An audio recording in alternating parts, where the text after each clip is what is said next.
Welcome to Your Gen Z Coworker, the podcast where we break down the workplace and focus on what truly matters, building well-being into your career, prioritizing life over work, and staying true to yourself. Hosted by me, Emily, a fellow Gen Zer who's been there, done that, and still figuring it out. This is your space for real talk career advice, workplace trends, and actionable insights that put you first.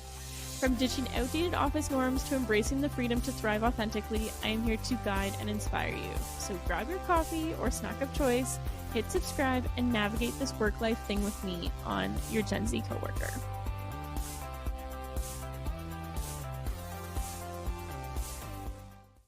Hello, everyone, and welcome to Season 3 of Your Gen Z Coworker podcast.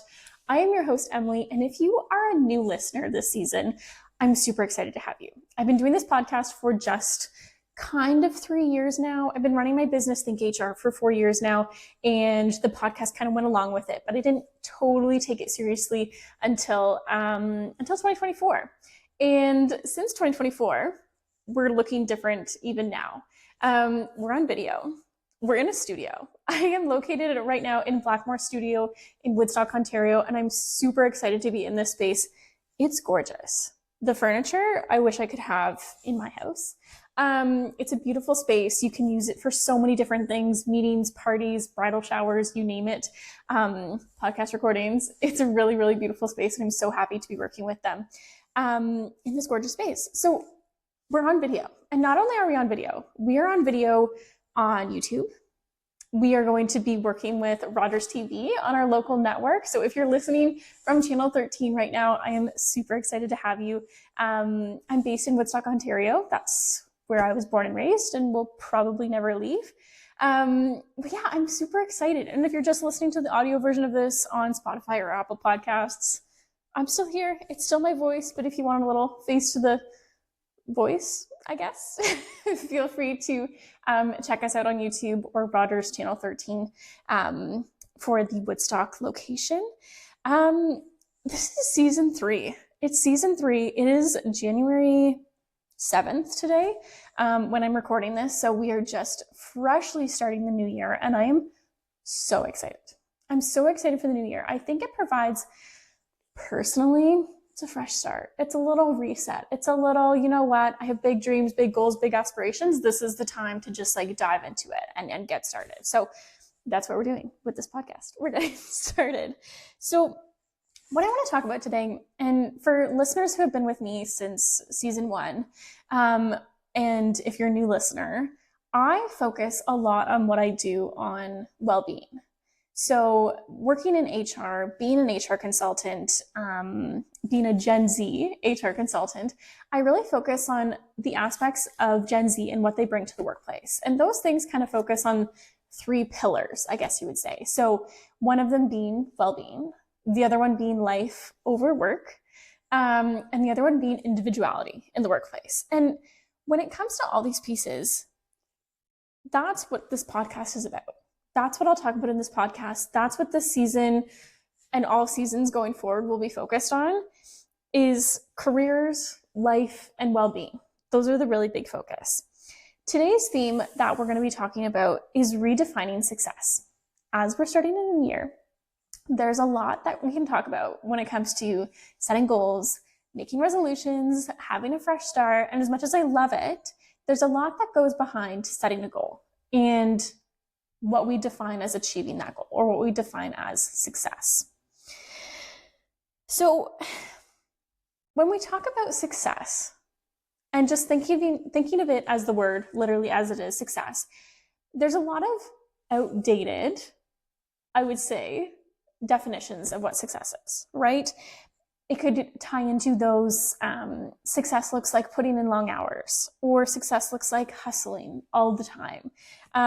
Success looks like climbing the corporate ladder, right? We've all heard these terms every generation alike, right? Whether you started, 50 years ago, or whether you're entering the workplace now, there are a lot of ideas of what success looks like. But I think we have to recognize that those ideas of success do change over time, right? Is climbing the corporate ladder the ideal version of success right now? For some people, maybe. For some people, not. And a lot of people would do these levels of success working long hours, climbing the corporate ladder, hustling and hustling and hustling at the expense of their own personal well-being. And that's where my generation, Gen Z, is kind of starting to say, we're drawing the line here. That's not working for us. And maybe that's not where we see success anymore. In my own personal life, I have felt these pressures of these traditional versions of success, right?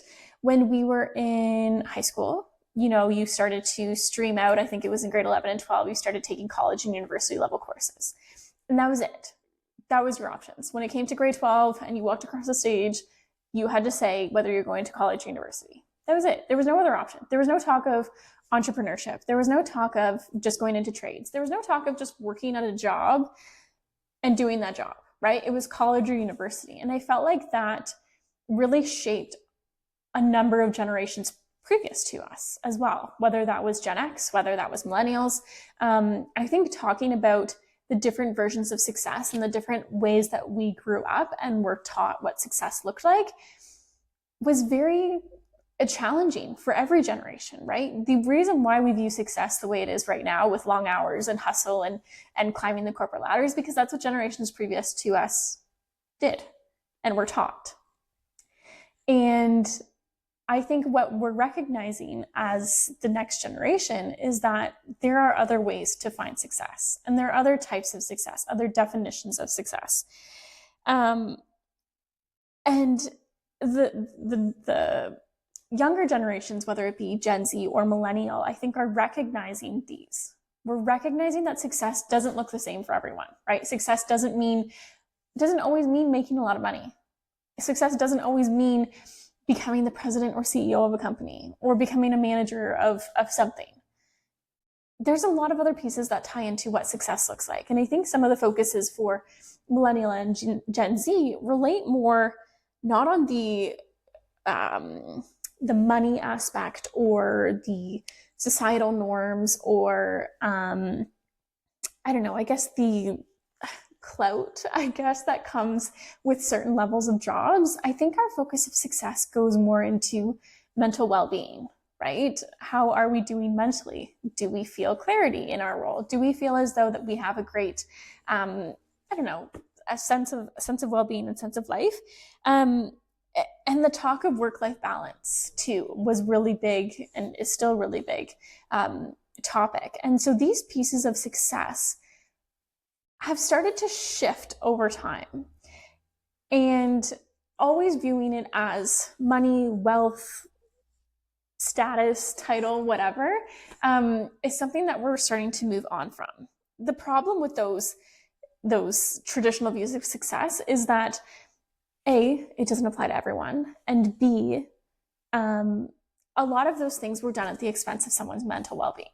And going forward, in the HR world, mental well-being is a really, really big forefront of what we're going to be focusing on. So millennial and Gen Z are starting to recognize these things are outdated. We're moving on from them. What can we look for now? What does success look like today, in this moment? It's 2025.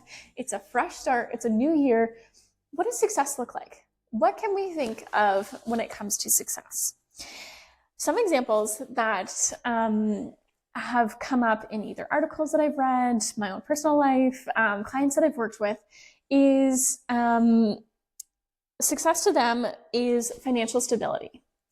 And note that financial stability isn't making a lot of money. It's making enough money for what you want your lifestyle to be.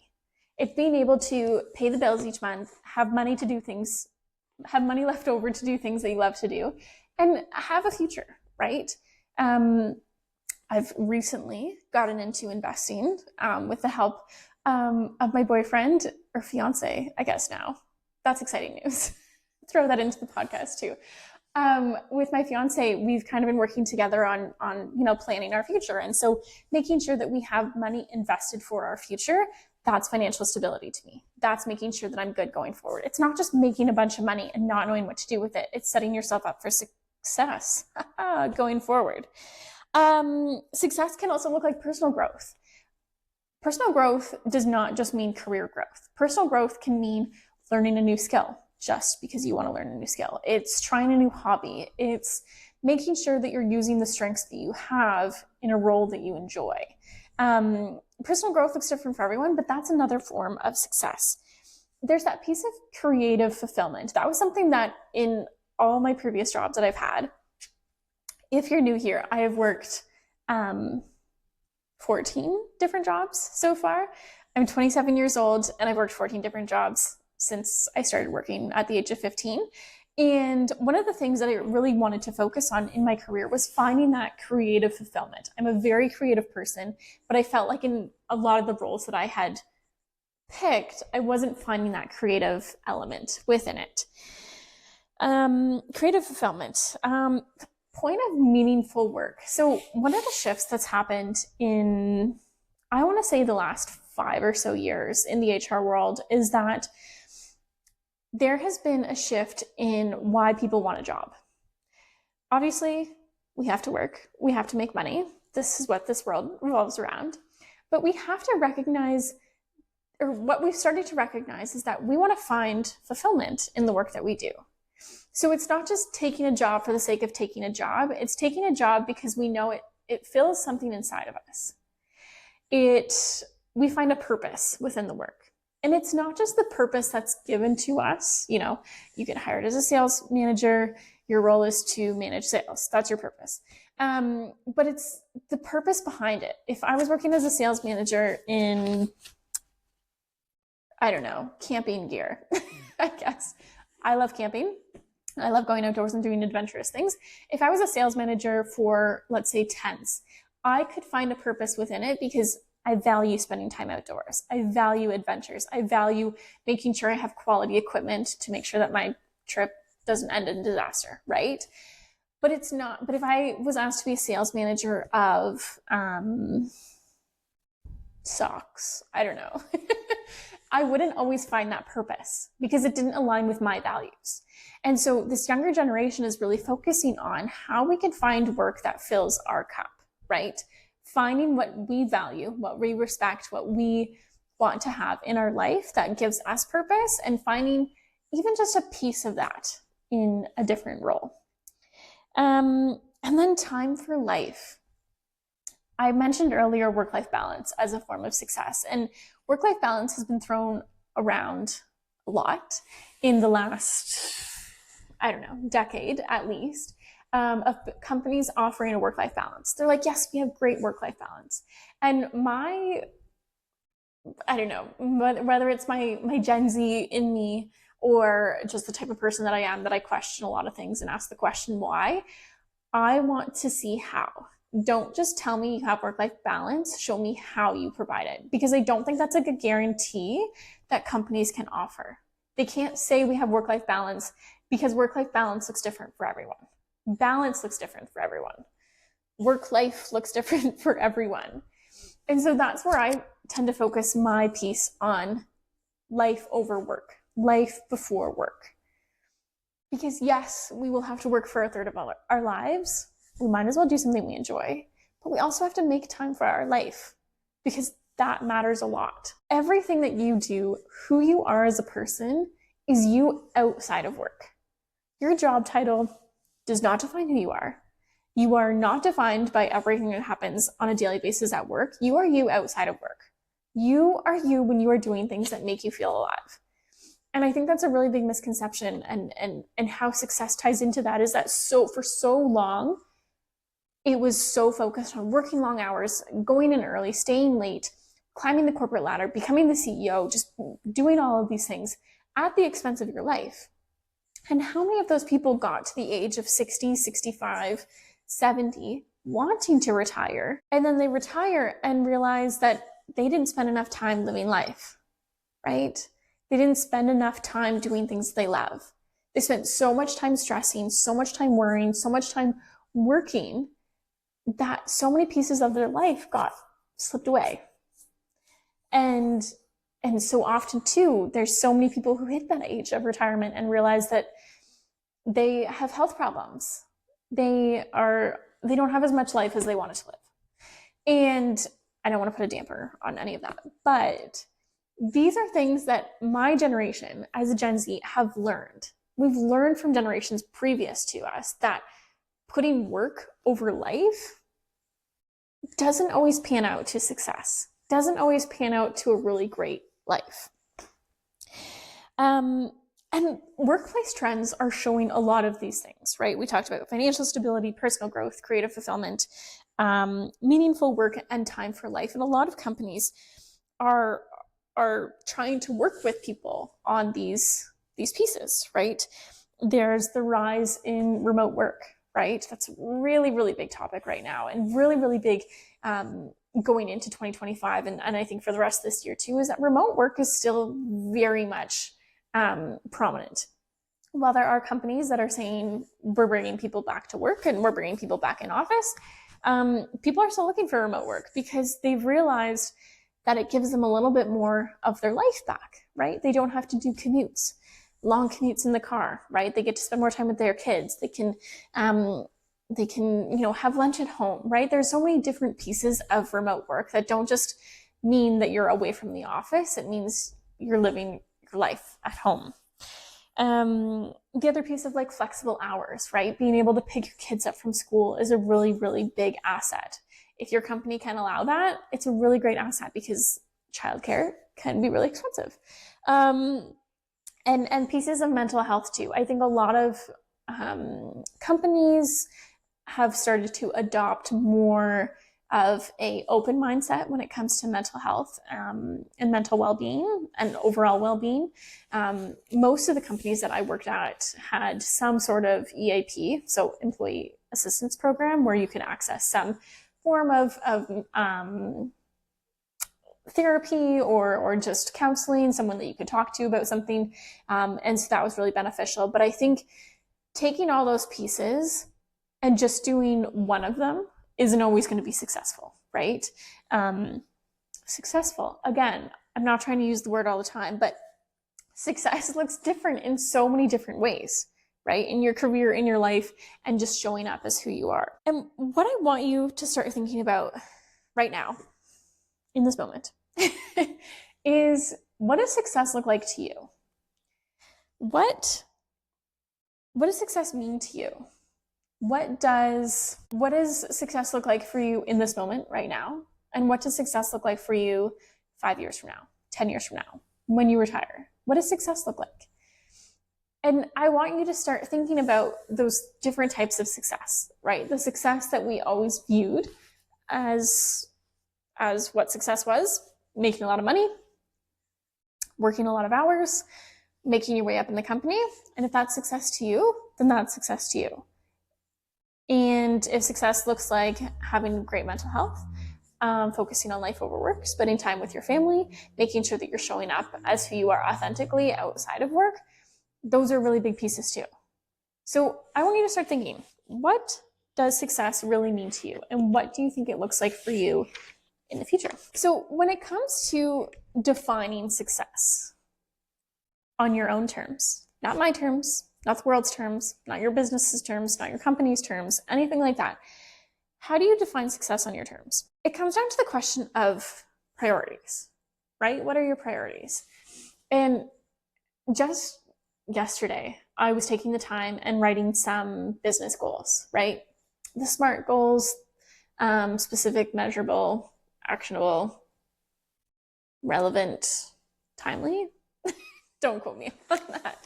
But I took some time to write some goals. And when I was doing that, I was essentially defining what success looked like on my terms, right? What did my priorities look like to me? What's my priority for my business?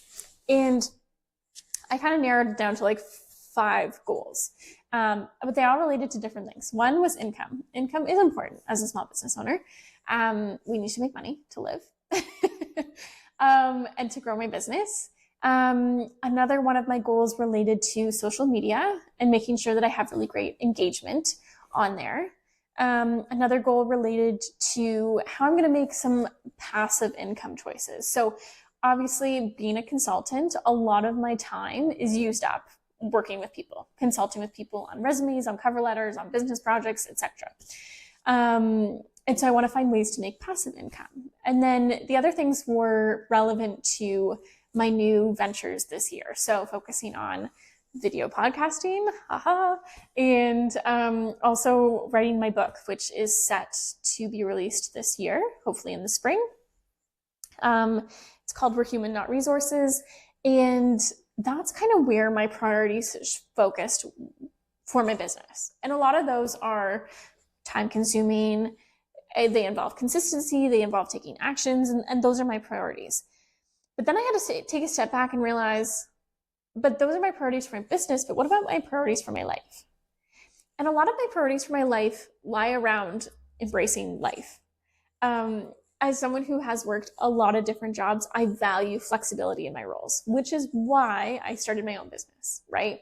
I started my business obviously to do what I do and consult with businesses and individuals, but I also wanted flexibility in my schedule. I wanted, if there was a really sunny day, it's snowing right now, but if there was a sunny day and I wanted to go to the beach, I could go to the beach because I value having that flexibility. I value spending time with family. If someone needs help, a grandparent or a sibling or something like that, I can drop things for them, right? I can go take care of my nephews if I need to. So flexibility in my role, that was a priority for me. Setting priority for my hobbies, right? I like to do a lot of camping in a year. I'm hoping to do another solo camping trip this year. Setting my priorities for triathlon training. I've been competing in triathlons for the last 2 years now.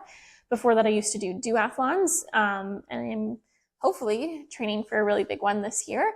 But I have to make the time for that. Those are my priorities. Spending time with family and friends, focusing on my hobbies like adventuring and triathlons, and then also making sure that I take time for my business because that's my part of my world. Not my whole world, it's part of my world. And making money in it, however that looks. So those are my priorities, but I want to think about your priorities. What is your priority? Is your priorities your career? Is it your family? Is it your hobbies? Is it a mix of everything? And if it is, then comes the conversation of setting boundaries. So when it comes to setting boundaries, I think we are really quick to always say no, right? We're saying no to emails after 6 p.m. We're saying no to answering calls from your boss on the weekend. We're saying no to picking up shifts when you've already had enough hours. And yes, setting boundaries is about saying no, but it's also about saying yes. Saying yes to yourself, saying yes to your family, saying yes to your hobbies, saying yes to your priorities. It's not just about saying no and focusing on the negatives. Oh, it's, I can't do this. I'm not able to do this anymore. It's not happening. And shifting it to being, I can do this now. This is what my priority is. And this is where I want to focus my time. So setting boundaries, it's not just saying no, it's about saying yes. But how do you do it, right? It starts by turning off notifications, right? I do still have my business email on my phone, but I do a lot of consulting not in my home. So I still feel like I need to have my email on. But something that I want to change this year is that I won't get notifications after a certain time. So I won't get emails after 5 p.m., let's say. I have to implement this still, but we're working on this together. We're setting boundaries together. It's about making sure that you're setting those boundaries. So turning notifications off. It's not picking up shifts when you've already had enough hours. It's prioritizing self-care, taking time for yourself in the morning.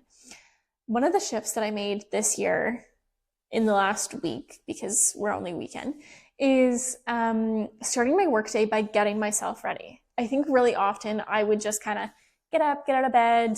I might still be in my PJs or I'll throw a pair of sweatpants on and I'll start working. And I thought I was really productive. And I was productive for sure. But then after that, 1 to 2 hours of working, I started to feel really just like ick. I was like, man, I need a shower. I feel gross. My motivation, quote unquote, disappeared. And it wasn't as productive. And the shift that I made this year was that I get up, I get myself, I get dressed. What do I do? I get up, I get dressed, I go downstairs, I have my breakfast, I take my time there, and then I go upstairs and I finish getting ready, and then I go into my office. And that's the start to my day. And since I've made that shift, quote unquote, I say quote unquote motivation because motivation, I think, is not something that you can just like always have all the time. But I find that I was a lot more productive in my workday, and I don't have like the spell after 2 hours being like, no, I can't do this anymore. I'm really motivated. And whether that's because I got myself dressed up in the morning, or whether it's because I just took the time for myself before diving into other people's things, who knows? But it made a difference. But that's a boundary that I set for myself, is taking care of myself first thing in the morning so that I can take care of other people for the rest of the day. So defining success on your terms, we focused on what your priorities are. We've set some boundaries. But I want you to also recognize those other pieces of success, because it's not just about your time, and it's not just about what you're prioritizing. It's about who you are and what your strengths are. When I work with my career clients, I always start to ask them, what are you really good at? What are things you're really good at? And I'm normally met with, well, like I can do like this kind of well, and I can sort of do this, and they kind of just like trickle off, and I'm like, no, you have so much more to offer. We're really hard on ourselves. We're our biggest critics, but focusing on what your strengths you have can make a really big difference in your career and in your life. So ways that you can identify your strengths. So some of the things that I recommend for my clients, and I'm like, look, just go on and take a personality test. Like, it doesn't have to be like a good one, or you have to pay for it or anything. Just go and take a free personality test and see what it says. You can also do like skills assessments to help you align with your career. But figure out what your strengths are. And the reason why I talk about figuring out what your strengths are is because when you align your strengths to what you do on the daily basis, whether in your personal life or whether in your career, when you're using those natural talents, you light up. When I was talking to a client once, we were talking about, why she was a good fit for the role. And I was like, what strengths do you have? And she kind of, just trailed off. And I was like, no, but like based on your work experience, or based off of what I know you as a person, you're really great at communicating to people. You're really great at being a person that people can just come to and talk to and just tell anything to, because you're really trusting. And she was like, oh yeah, like I am really good at that. And I was like, maybe it just takes having a conversation with someone else, but recognizing that you're not just one thing is so important. Just because you went to school for something doesn't mean you have to do it for the rest of your life. Just because you've been in that field for so long doesn't mean that those skills aren't transferable somewhere else, or that who you are as a person isn't applicable to a job out there. There's a job out there for you that uses some of your skills that highlight those natural abilities in you and make you a really strong candidate and a really strong worker for that position. So success can also look like identifying your strengths, figuring out who you are as a person, to make sure that you find a career that aligns with your work-life goals. And celebrating the small wins. This is something that I'm trying to focus on a little bit more this year. When I was doing my highlight reel from 2024, I was focusing on like the big wins, right? When I first started, I was going through the videos and I was like, well, I spoke to that crowd of 600 people. It was fantastic. Well, I started working, I have a partnership with RogersTV coming in 2025. And those are really big things. And then I was like, okay, that's like 2 things. And like, why can't I think of something else, right? And I went back and I was like, no, let's look at the small wins, right? I quit my corporate job last year. I sort of recovered from burnout. I made some really great business connections. I made some great friends. I tried a new contract that I did the contract, and I know now that I won't do that type of contract again, right? These are wins because you're learning something. You're learning something about yourself. You're learning something about the work that you do. These are wins that need to be celebrated. Celebrate them, big or small. It helps you reframe success in your mind. And what I want to just remind you of here is that when I talk about individuality in the workplace, there's also individuality in defining success, right? There is no one size fits all. Just because I'm sitting here and talking about going on adventures and prioritizing family and friends and focusing on flexibility in my business does not mean that that is the same for you, right? If your success is making a lot of money, fantastic. If your success is working as little hours as possible, fantastic. Like, just focus on what success looks like to you. Looking through your priorities, setting your boundaries, identifying your strengths, and celebrating those small wins are ways that you can start figuring out what success looks like to you. The last piece that I want to talk about in this episode when it comes to defining success is showing up as who you are at work. Now, this is something that I've struggled with. Not that I've struggled with, I guess this is something that I just always thought was normal when I entered a workplace. I never believed in fake it till you make it, and I still don't. I don't think faking it till you make it is like the right mindset to adopt when you're starting a new job or like applying to jobs or anything like that. I think it's really important to show up exactly as who you are for the most part. I don't know. It's a tricky topic, but the value of showing up as who you are at work brings in a lot of different important pieces. When you can show up as who you are, you can create some really strong relationships. In a lot of the places that I've worked, I've made a lot of friends through my workplaces, whether we bonded over workplace trauma or whether we just became really great friends. I was really focused on just showing up as who I am. I'm talkative, to say the least. I will strike up a conversation with just about anybody. I am really bubbly. I am outgoing. I'm creative. I will speak my mind pretty much all of the time because I believe in what I'm saying. And showing up as that in a lot of different roles has gained me some really strong relationships, some really strong partnerships with managers, with just coworkers and people in general, and customers, right? Showing up as who you are can help you build some really strong relationships because they know that you're showing up authentically and you're not showing up as just a fake customer service voice and attitude. It can improve your mental health. I can't tell you how many times I had to walk into one of my buildings that I worked in and I had to put on a face. I had to just show up and be like, hey, I'm here. I will do my job. I'll go home. But that 8 hours of work was so draining to me because I was not showing up as who I was. I would go into work and do the things that I was told to do. And I ended up struggling with that because I couldn't show up as who I was. I couldn't speak my mind. I couldn't, I just couldn't show up as who I was because if I did, there was fear that I don't know, not that I would lose my job, but I think I would be looked at differently. And I just got to a point where I couldn't fake it any longer. So that really affected my mental health. Showing up and faking it that whole time is so draining. I'd get home and be exhausted, even though I did a normal day of work. I was exhausted because I was faking who I was.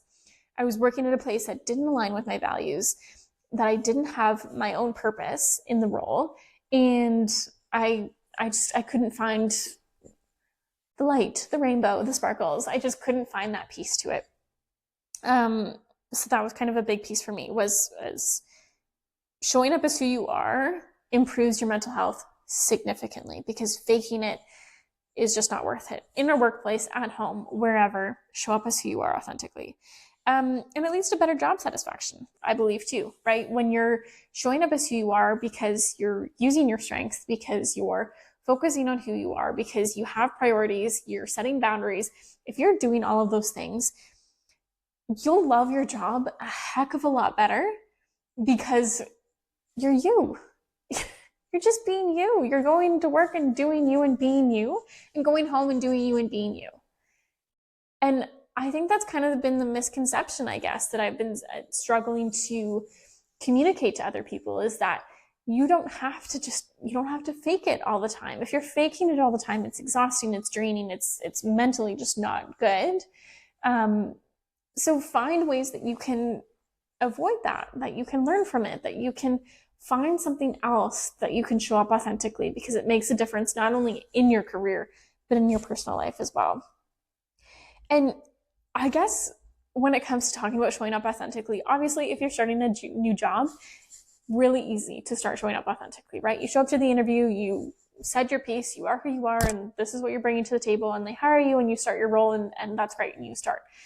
But if you've been in a role for a while and you've never really shown yourself authentically, and when I say authentically, I'm not sitting here and wanting you to like tell your life story to everybody and everything like that. I just want you to be yourself.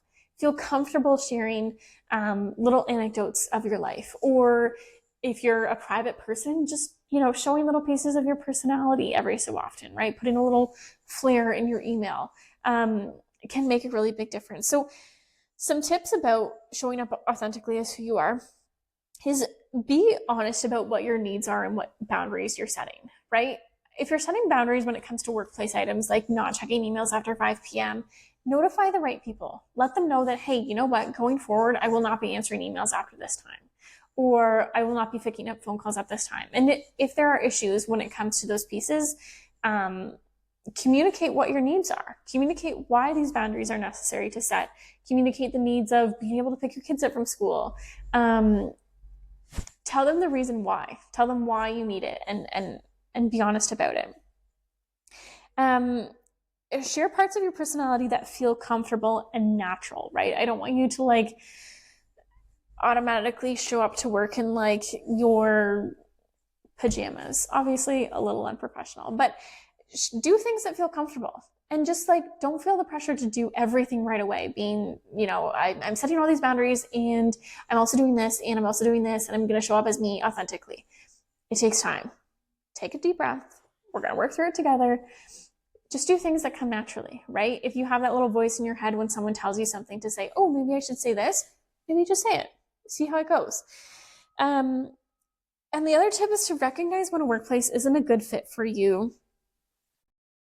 or for your authenticity, and how to navigate that, right? If you're finding that in the workplace where you're working right now is just not a great fit for you, take the time and figure out your next steps. If you need someone to talk to, I am a career consultant. We can chat.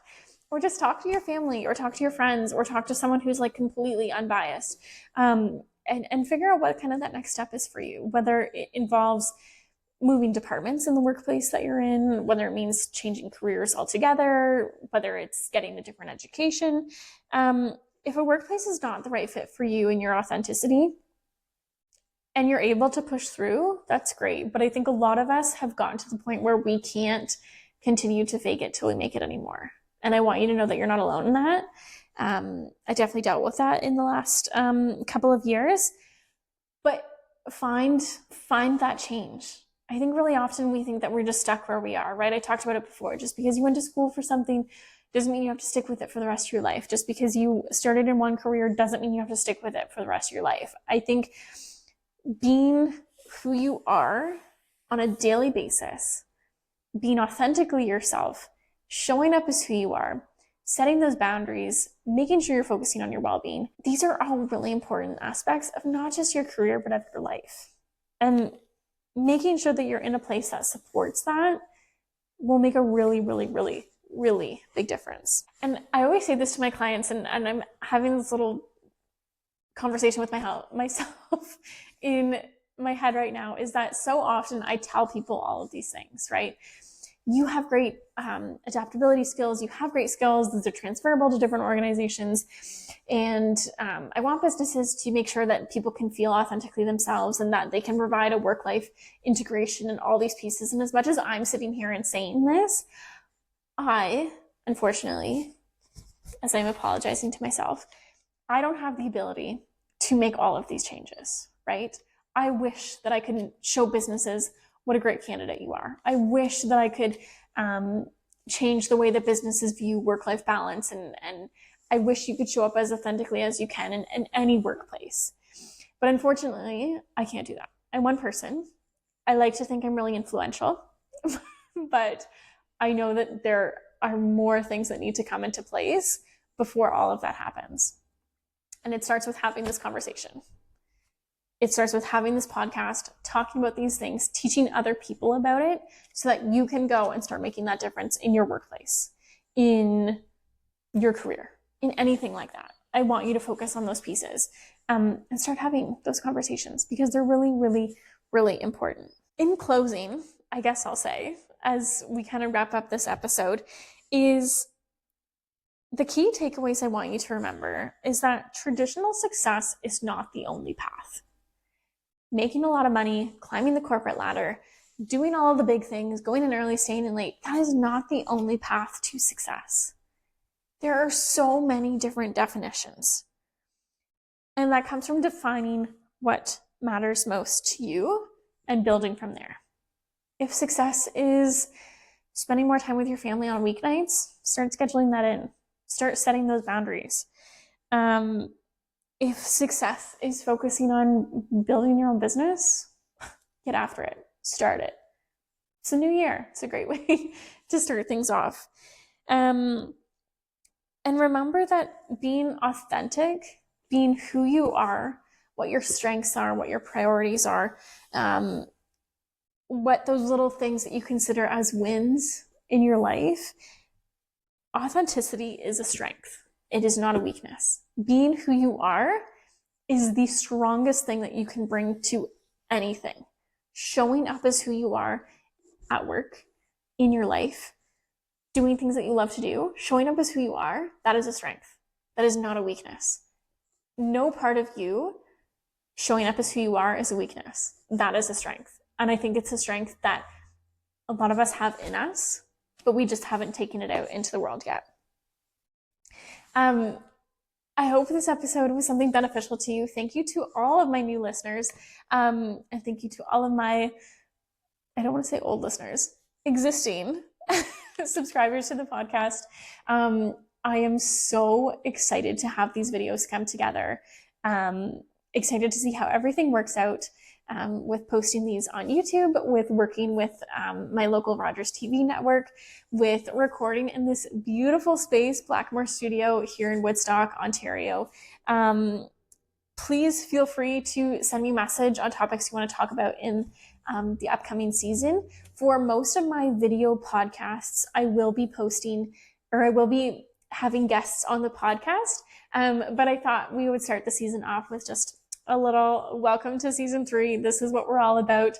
This is what success looks like, or what you want success to look like. You listen to the episode, you know what I'm talking about. But I'm really excited to see where this all takes your Gen Z coworker, the podcast. So thank you to all my new listeners. Thank you to all my previous subscribers. Please feel free to subscribe to the podcast. You can subscribe to it on Spotify and Apple Podcasts. It's called Your Gen Z Coworker. You can also subscribe on YouTube. Check out the replays on the RogersTV channel.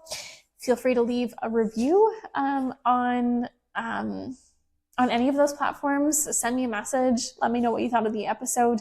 You can connect with me on Instagram. My handle is at mem.thinkthr.